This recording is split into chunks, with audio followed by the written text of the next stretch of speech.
বৌদ্ধ পণ্ডিত ও ভাষাচর্চার অগ্রপথিক অধ্যাপক সুনীতি কুমার পাঠক আর আমাদের মধ্যে নেই। মৃত্যুকালে তার বয়স হয়েছিল 101 বছর। বৃহস্পতিবার বিশ্বভারতী প্রাঙ্গণে তার মরদেহ পুষ্পার্ঘ্য অর্পণ করে বিদগ্ধ জনরা শ্রদ্ধা নিবেদন করেন।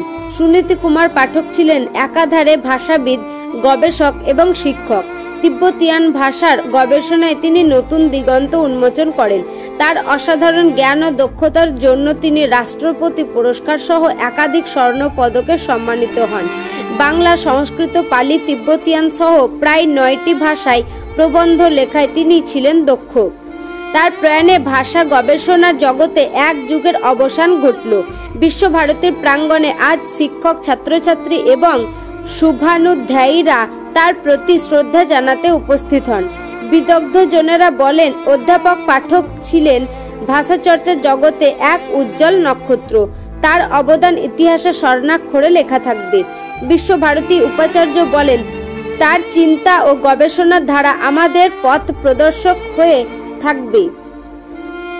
তিনি একাধারে শিক্ষক ও প্রেরণার উৎস ছিলেন।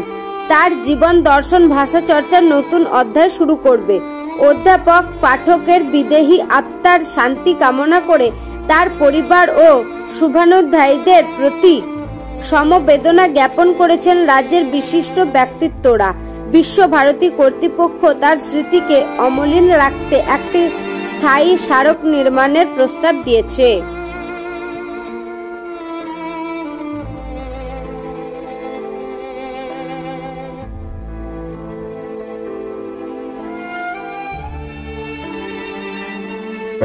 আজ 2024 সাল চলছে।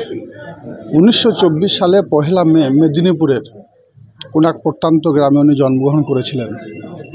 আজ থেকে 100 বছর আগে, 100 বছর ধরে তিনি পরিষেবা দিয়ে গেছেন। তিনি 9টা ভাষায় কথা বলতে পারতেন। শুধু কথা বলতে নয়, 9টা ভাষায় তিনি প্রবন্ধ রচনা করতে পারতেন। তিনি একজন বৌদ্ধ পণ্ডিত ছিলেন এবং তিনি 200টারও বেশি গ্রন্থ প্রবন্ধ তিনি রচনা করেছেন। স্বভাবতই এই ধরনের এক পণ্ডিত ব্যক্তিকে আমরা হারালাম, খুবই দুঃখজনক ব্যাপার। এবং বিশ্বভারতী তিনি একজন আবাসিকও ছিলেন এবং ওনার হাত ধরে বিশ্বভারতীতে 1954 সালে ভারত তিব্বতী চর্চার সূচনা হয়েছিল। স্বভাবতই আমাদের সকলের কাছে আজকের দিনটা একটা বেদনাদায়ক দিন, দুঃখের দিন। স্বভাবতই ওনার পরিবারের প্রতি সমবেদনা জানানোর জন্য এখানে এসেছি এবং ওনাকে শেষবারের জন্য দেখার জন্য এখানে এসেছি।